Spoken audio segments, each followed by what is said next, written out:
बाली की मृत्यु की सूचना सुनकर किशिकंधा की राजसभा शोकग्रस्त हो गई। सभी ने सुग्रीव को सांत्वना दी और उनके ना चाहते हुए भी उन्हें किशिकंधा के राज सिंहासन पर बैठा दिया।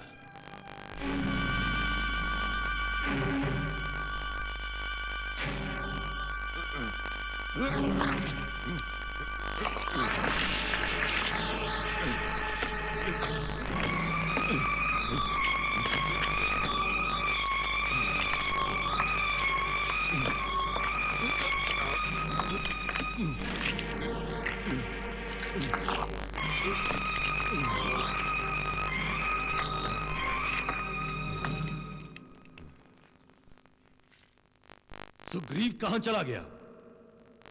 मैंने तो उसे आज्ञा दी थी मेरी प्रतीक्षा करने की। सुग्रीव! सुग्रीव! सुग्रीव!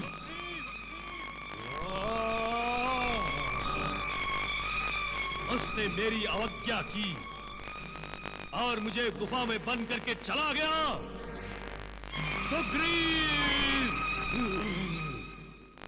हमें आप सभी सभासदों की इच्छा का मान रखते हुए पंपापुर के इस राज सिंहासन पर विवशतापूर्ण बैठना पड़ा, किंतु पंपापुर की राज व्यवस्था वैसे ही चलेगी जैसे भ्राताश्री महाबली बाली के राज्य में चलती थी। व्यवस्था में कोई परिवर्तन नहीं होगा। सुग्रीव! सुग्रीव!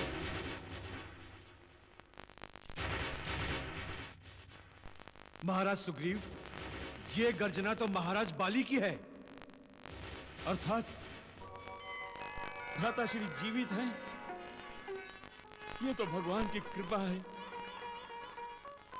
मैं तो गुफा से बाहर आता रक्त और भ्राताश्री का वस्त्र देखकर निराश होकर वापस लौट आया था। सुग्रीव! सुग्रीव!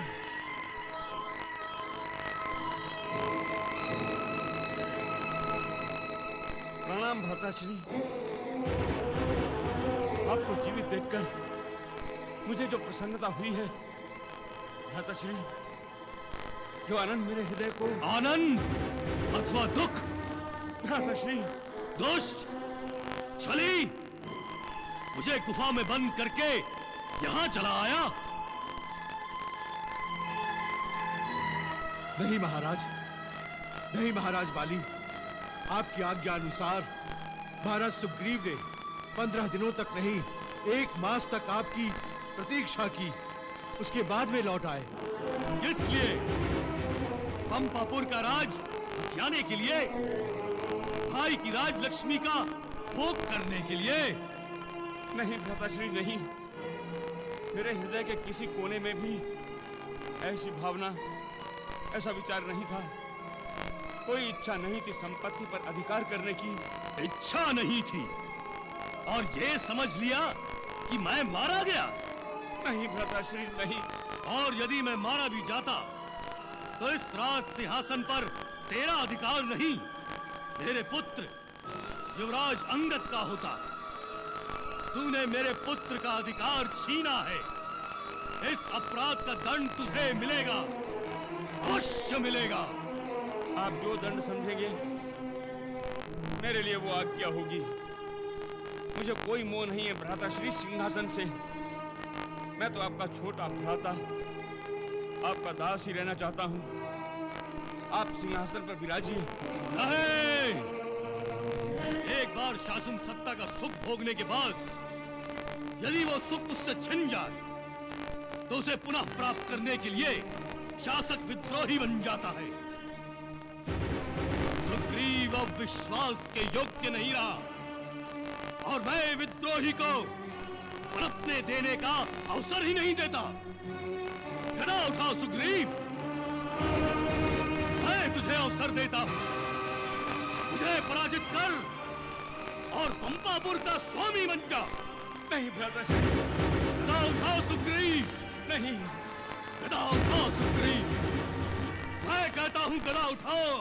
नहीं भ्राताश्री, नहीं भ्राताश्री। गदा उठाओ सुग्रीव।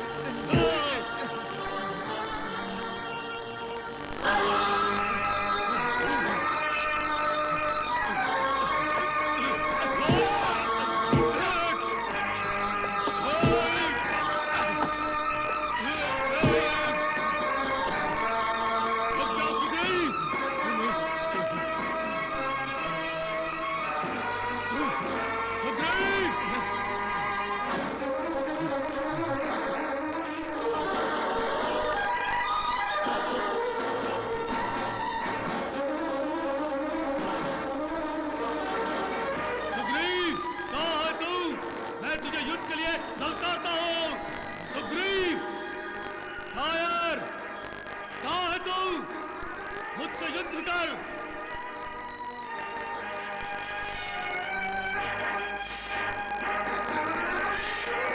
मुझसे युद्ध कर। कायर।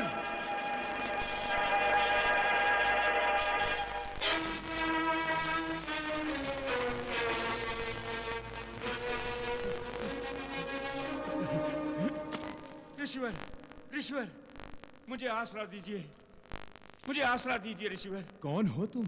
मैं पंपापुर नरेश, महाबली बाली का अनुज सुग्रीव हूँ। परंतु तुम इतने भयभीत क्यों हो? मेरा जीवन सुरक्षित नहीं है ऋषिवर। बाली मेरा पीछा करते हुए यहाँ आ रहा है। मुझे आसरा चाहिए, मुझे आसरा चाहिए ऋषिवर, मुझे आसरा चाहिए। तुम चाहो तो इस आश्रम में निर्भय होकर रह सकते हो। बाली इस आश्रम में नहीं आएगा।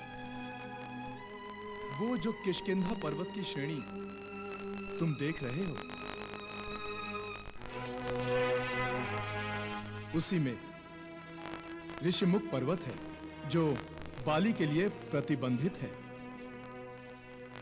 यदि तुम आश्रम में नहीं रहना चाहते तो ऋषिमुख पर्वत पर चले जाओ और सुख से वहां अपना जीवन बिताओ। ऋषिवर, आपकी बड़ी कृपा ऋषिवर, आपकी इस कृपा का मैं सदा ऋणी रहूंगा। आयुष्मान भव।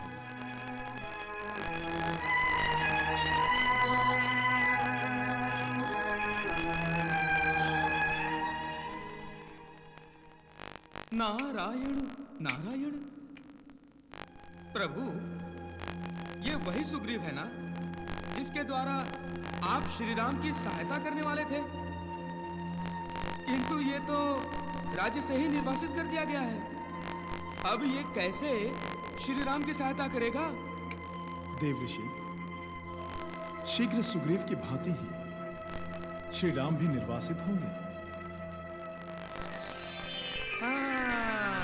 नारायण नारायण। तो आप दो निर्वासितों को मित्र बनाएंगे? हाँ देव ऋषि, दोनों एक दूसरे की सहायता करेंगे। अच्छा अच्छा। प्रभु, किंतु एक प्रश्न मन में उठ रहा है। हनुमान साक्षात आप ही के अंश हैं और वो वानरों की राजसभा में भी उपस्थित थे। जब सुग्रीव को अकारण ही दोषी ठहराया गया तो उन्होंने सुग्रीव की कोई सहायता ही नहीं की। क्यों प्रभु, क्यों? क्या बाली हनुमान से भी अधिक शक्तिशाली है? देवर्षि, हनुमान अमित बलवान है, किंतु अंगिरा ऋषि के शाप के कारण इस समय उसका बल, उसका सामर्थ्य हनुमान को विस्मरण हुआ है। तो प्रभु, फिर हनुमान को अपनी शक्ति का स्मरण कब होगा? जब हनुमान की भेंट श्री राम से होगी। हाँ, अब आई बात समझ में भगवान। नारायण नारायण।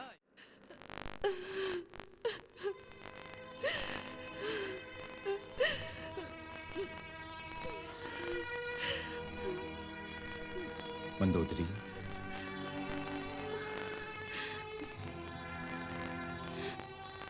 स्वामी, आपकी राजनीति सफल नहीं हुई।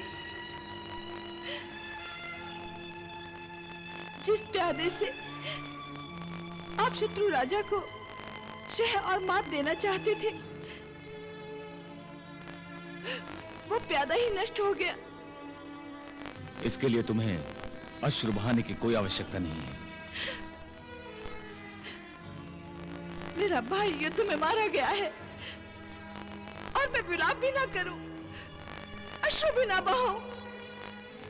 वीरों की मृत्यु पर अश्रु नहीं बहाते, इससे वीरों का अपमान होता। मंदोदरी, वीर पत्नी, वीर माता, वीर बहन अपने पति, पुत्र और भाई की मृत्यु पर अश्रु नहीं बहाती।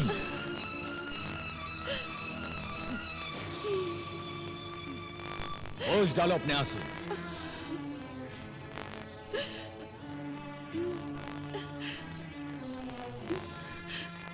युद्ध एक यज्ञ है और यज्ञ में हमें आहुतियां देनी पड़ती हैं, अपने प्राणों की। तभी युद्ध देवी प्रसन्न होती है और विजयश्री का वरदान देती है। तुम्हें तो गर्व होना चाहिए अपने मायावी भाई पर, क्योंकि वो वीरगति को प्राप्त हुआ है। वीरगति, वो मर कर भी अमर हो गया है मंदोदरी, अमर। नहीं, सुग्रीव का अपराध क्षमा करने योग्य नहीं है हनुमान। सत्ता भोग के मोह के कारण उसने मुझसे छल किया। नहीं महाराज, उन्हें शासन की सत्ता पर स्थापित करने के लिए सभी के द्वारा आपस में परामर्श हुआ। सुग्रीव तो सिंहासन संभालने को तैयार ही नहीं थे। सुग्रीव का पक्ष लेकर तुम मेरे साथ विश्वासघात कर रहे हो केसरी नंदन। आप मुझे विश्वासघाती कहकर मेरा अपमान कर रहे हैं महाराज। हनुमान, और आपने जो सुग्रीव पर आरोप लगाया है वो निराधार है। आपने सुग्रीव के साथ अन्याय किया है और हनुमान सदा न्याय का साथ देता है। मैं अपने मित्र सुग्रीव की रक्षा करने के लिए यहाँ से जा रहा हूँ। और हाँ, आने वाले प्रभात में कल आप मुझे इस राज्यसभा में नहीं देखेंगे। मुझे भी नहीं देखेंगे। हम भी आपके साथ नहीं है महाराज बाली। हम जानते हैं जहां हनुमान है वहां सत्य है, नीति है, सदाचार है। हम भी आपके साथ चलेंगे हनुमान जी। हम भी चलेंगे। जाओ जाओ। क्या समझते हो तुम्हारे ना होने से बाली की शक्ति कम हो जाएगी? मेरा सामर्थ्य घट जाएगा? तुम जैसे देशद्रोहियों के चले जाने से मेरा सामर्थ्य बढ़ेगा। बाली अधिक सामर्थ्यशाली होगा, अधिक शक्तिशाली। जाओ।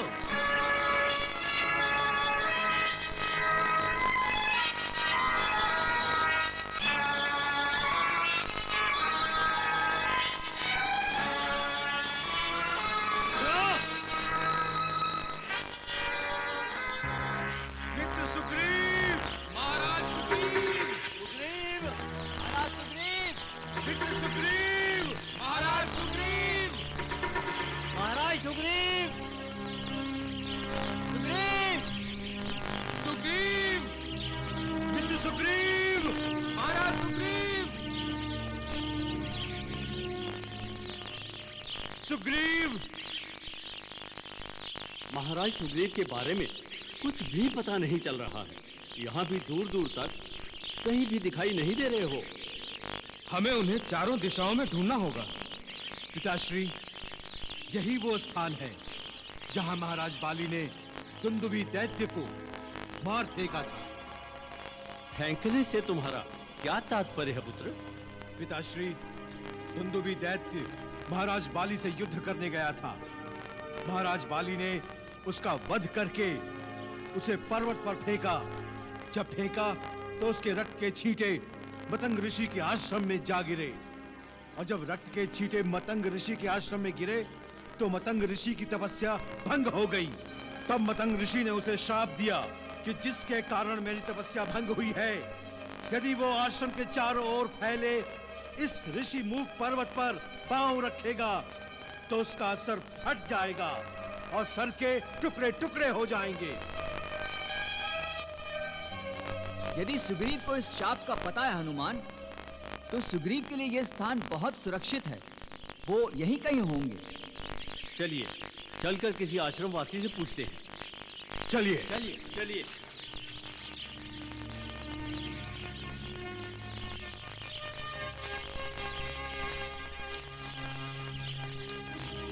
वो देखिए आश्रम।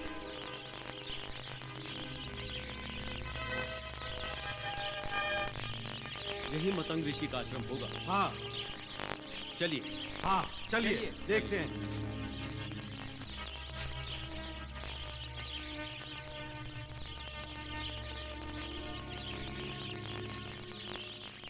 प्रणाम ऋषिवर, आप सबका कल्याण हो।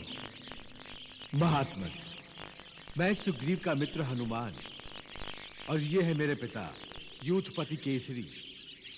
जल, आकाश के नीति श्रेष्ठ नल और नील, हम तो अपने प्रिय मित्र सुग्रीव की खोज में यहाँ आपसे जानने आए हैं। वो किष्किंधा राज की राजधानी से लोप हो गए हैं। उनके चले जाने से पंपापुर शून्य सा हो गया है हमारे लिए। आप सबकी वानर राज सुग्रीव के प्रति इतनी श्रद्धा देखकर प्रसन्नता हुई। मैं आपको भी यह सूचना देकर प्रसन्न करना चाहता हूं कि महाराज सुग्रीव सुरक्षित हैं। तो हमें उनके शीघ्र दर्शन करवाइए ऋषिवर। आपके महाराज सुग्रीव मेरे आश्रम में बाली से बचने के लिए आए थे। मैंने उन्हें ऋषिमुख पर्वत पर भेजा है। वो वहीं आपको मिलेंगे। प्रणाम ऋषिवर। कल्याण हो।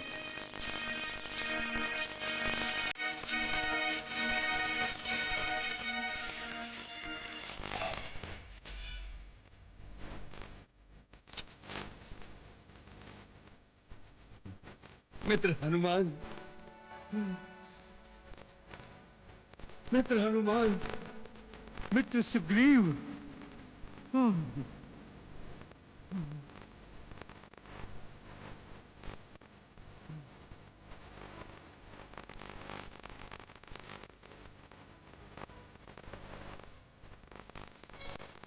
कैसे हो हनुमान? एक राजा बिना प्रजा कैसी होती है मित्र? आप इस एकांत निर्जन में तुमसे क्या छिपा है हनुमान? सब भाग्य की विडंबना है। नहीं मित्र, अब हम अपने परिश्रम से एक नए राज्य की स्थापना करेंगे। हमारे साथ महान योद्धा नल, नील, पिताश्री युद्धपति केसरी और किष्किंधा से अन्य वानर योद्धा हमारे साथ हैं। हम सबका आपको सहयोग मिलेगा। जिसका तुम जैसा मित्र हो उस पर तो रूठा हुआ भाग्य भी मुस्कुरा देता है। अब मुझे कोई चिंता नहीं हनुमान। मित्र, सब चिंताएं समाप्त हो जाएंगी जब प्रभु श्री राम के दर्शन होंगे। महाराज सुग्रीव की जय! महाराज सुग्रीव की जय! महाराज सुग्रीव की जय! महाराज सुग्रीव की जय! महाराज सुग्रीव की जय! महाराज सुग्रीव की जय!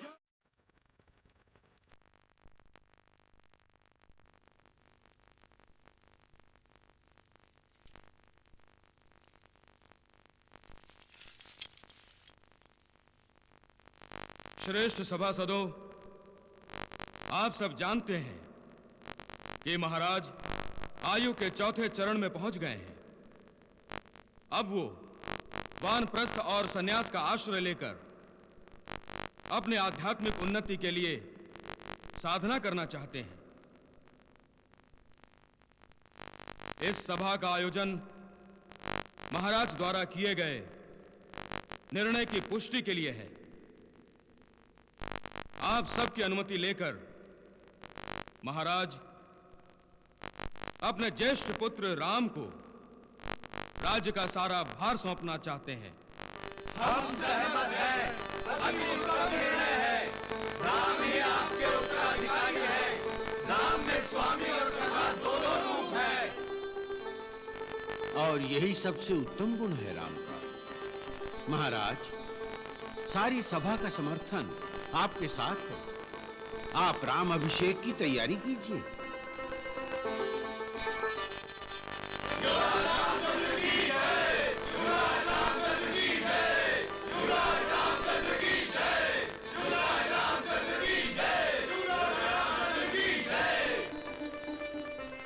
दासी? मैं दासी बनूंगी? ये तो क्या कह रही है? मुझे दासी कौन बनाएगा मंथरा? वो ही जिसने दिन रात महाराज के कान भर भर कर अपने पुत्र के राज्याभिषेक की घोषणा करवा ली। ओह, तू कौशल्या दीदी को नहीं जानती। वो ऐसी नहीं है। वो कैसी है यह तो तुम्हें तब पता चलेगा जब राम राजा बन जाएगा और कौशल्या राजमाता। तब तुम्हारा स्थान क्या होगा? राजा राम की दासी या फिर राजमाता कौशल्या की दासी? नहीं, कभी नहीं।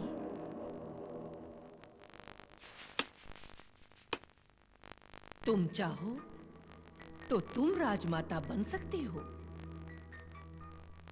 वो कैसे? वो कैसे मंथरा? देवासुर संग्राम याद है? याद है। महाराज ने तुम्हें 2 वर मांगने को कहा था। हाँ, मैंने कहा था समय आने पर मांगूंगी। बस, तो अब वो समय आ गया है। एक वर में राम के स्थान पर भरत का राज्याभिषेक मांग लो, और दूसरे में राम को 14 वर्ष का वनवास। वनवास? वनवास? किस लिए? क्या दोष है राम का? क्या अपराध किया है उसने? महारानी, आप तो भरत से भी अधिक स्नेह करती हैं राम से। फिर आप उसे क्यों भेजना चाहती हैं वनवास? वो भी 14 वर्ष का वनवास। 14 वर्ष! नहीं महारानी, मैं जी नहीं पाऊंगा राम के बिना। नहीं जी पाऊंगा मैं महारानी। मैं जी नहीं पाऊंगा महारानी। मैं जी नहीं पाऊंगा महारानी। नहीं जी पाऊंगा मैं। तो ना कर दीजिए, कह दीजिए आपने मुझे कोई वरदान देने की बात की ही नहीं थी। महारानी, कह दीजिए कभी कोई देवासुर संग्राम हुआ ही नहीं था। कह दीजिए कभी आपका जीवन संकट पे आया ही नहीं, कभी मैंने आपके प्राण बचाए ही नहीं। बोलिए महाराज। रघुकुल रीत सदा चली आई, प्राण जाए पर वचन न जाए। आज से रघुकुल की ये रीति समाप्त हो गई। महाराज ने अपना वचन भंग कर दिया। बोलिए महाराज, क्यों दिया था 2 वरदान देने का वचन मुझे? क्यों क्यों क्यों? महारानी, आप भरत का राज तिलक करना चाहती हैं ना? मैं उसे युवराज बनाऊंगा महारानी, मैं। किंतु आपका वो दूसरा वरदान आप पूरा नहीं करेंगे। महारानी, आप उसके बदले में मुझसे जो चाहे मांग लो, मैं आपके चरणों में डाल दूंगा। भिखारी नहीं हूं मैं महाराज, अयोध्या की महारानी हूं मैं। वरदान तो आपने मुझे दिए थे, मैंने नहीं मांगे। यदि अयोध्यापति विवश हैं तो ठीक है, सारी अयोध्या नगरी में मैं ढिंढोरा पिटवा दूंगी कि महाराज दशरथ पर कभी कोई विश्वास न करे,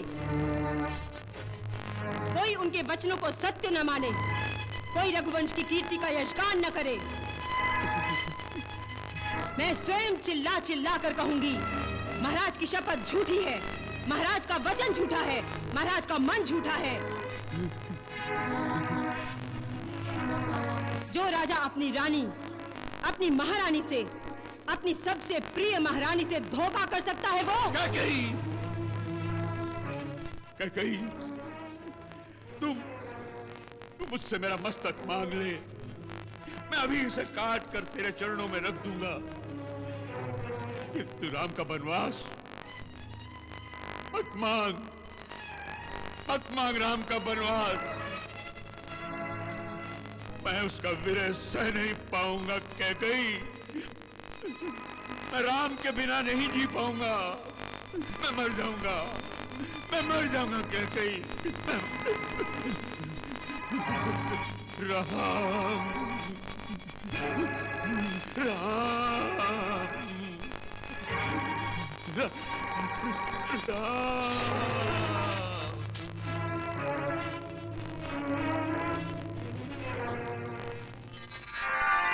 नारायण नारायण नारायण नारायण।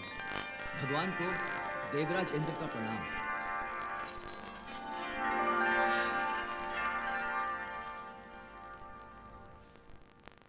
क्यों देवेंद्र, अब तो आपकी चिंता के बादल छट गए होंगे। आपकी कृपा से ऐसा ही लगता है प्रभु। महाराज दशरथ की दशा देखकर भी आपको विश्वास नहीं हुआ कि कैकेयी के हट का उत्तर उनके पास नहीं है। वो विवश हैं, न चाहते हुए भी उन्हें राम के राज्याभिषेक का विचार भुलाना होगा। आप जो चाहेंगे वही होगा प्रभु। अभी तो राजा दशरथ ने कुछ हाँ या ना कहा ही नहीं। कैकेयी की जिद क्या रंग लाती है देखते हैं। मेरी नजर में मेरे पुत्र भरत का राजा बनना ही न्याय है। आप स्वयं राम को अपना ये निर्णय सुना दें। नहीं, नहीं कैकेयी नहीं, ऐसा मत कर कैकेयी।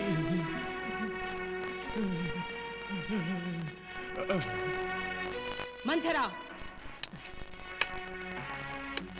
आज्ञा महारानी। जाओ, जाकर राम को सूचना दो कि महाराज बुला रहे हैं। जाओ। जो आज्ञा।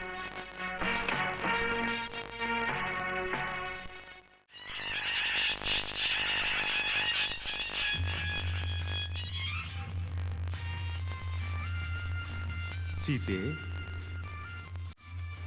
जी प्रभु। आंखें बंद करके क्या देख रही हो? आपका राज्याभिषेक देख रही हैं प्रभु।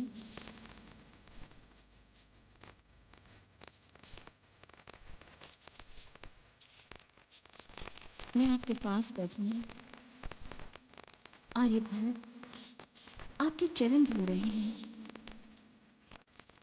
आर्य लक्ष्मण चंवर डुला रहे हैं और आर्य शत्रुघ्न मोर पंख झल रहे हैं।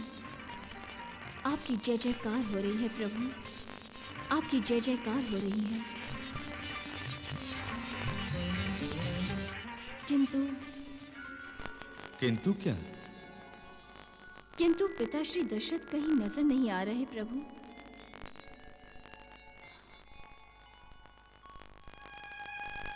ऐसे कैसे हो सकता है?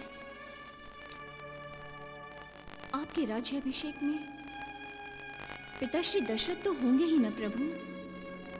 सीते, तुमने अवश्य ही ठीक से नहीं देखा होगा। प्रणाम युवराज। प्रणाम युवराज।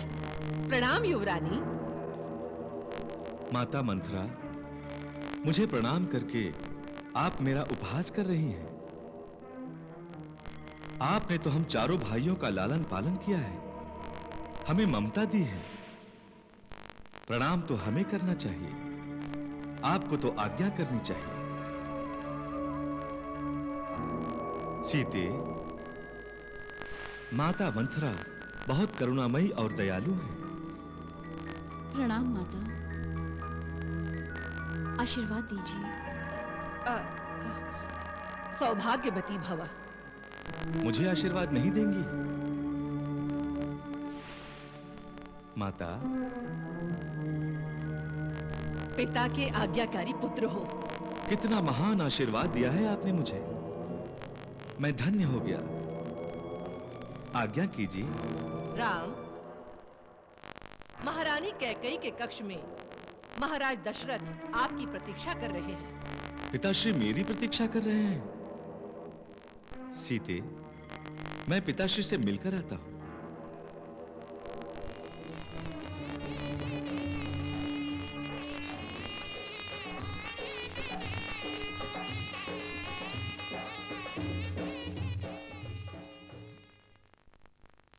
माता, अचानक ये नाच गाने की आवाज बंद क्यों हो गई?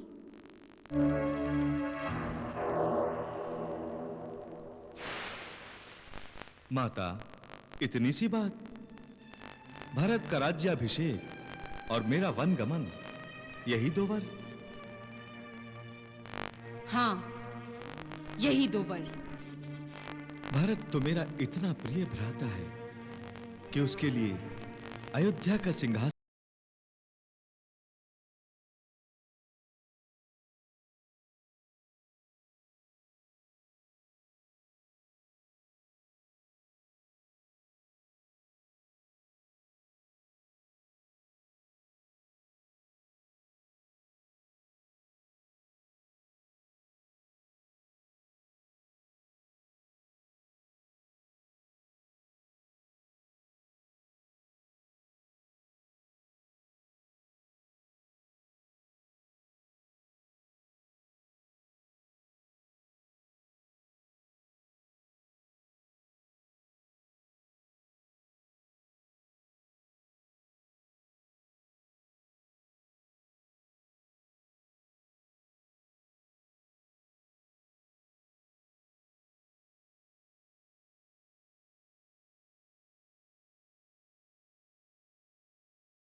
ये क्या हुआ मुझे?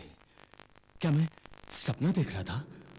बड़ा बड़ा विचित्र सपना था। हर तरफ आग ही आग, और इस आग में जले हुए शरीर की हड्डियों का ढांचा ज्यों का त्यों था। उसके पास धनुष बाण तो नहीं था, फिर भी उसने बाण चलाया, और वो बाण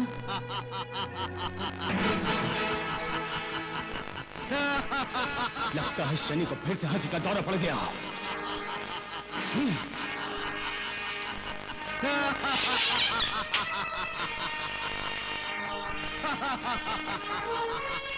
तो वो बाण सीधा तेरी छाती में आधा सा। महाबलवान, महापराक्रमी, त्रिलोक विजेता रावण की महान छाती एक छोटे से बाण से घायल हो गई। हाँ? चलो, मैं घायल नहीं हूं। तू शरीर से घायल नहीं हुआ, लेकिन मन से घायल हो चुका है रावण। तू मन से घायल हो चुका है।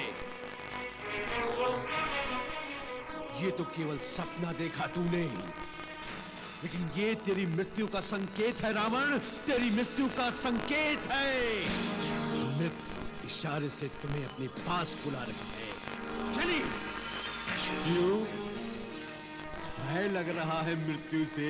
हाँ? शनि, तू जानता नहीं कि मैं अजय हूं। अजय। अरे पसीना तो पोंछ ले रावण, अभी मृत्यु सामने कहां आई है? उसने तो तेरे नाम का केवल पन्ना निकाला है अपनी पोथी से। उसने रावण पढ़ा और रावण वानर की तरह उछलकर बैठ गया अपनी नींद से उठकर। हाँ?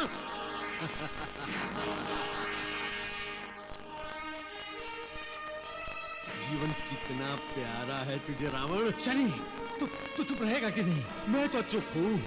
चलो मैं चुप हूं, लेकिन तुम्हारे हृदय की धड़कन बहुत आवाज कर रही है रावण। नियंत्रण लगा उस पर, तू बहुत डर गया है। समझा अपने हृदय को, चिंता ज्यादा मत करे। तू मरने वाला तो है नहीं, तू तो अजय है। डरता क्यों है? वो और बात है कि मारे भय के तेरा पूरा शरीर सूखे पत्ते की तरह कांप रहा है, थर थर। शनि, अजय रावण।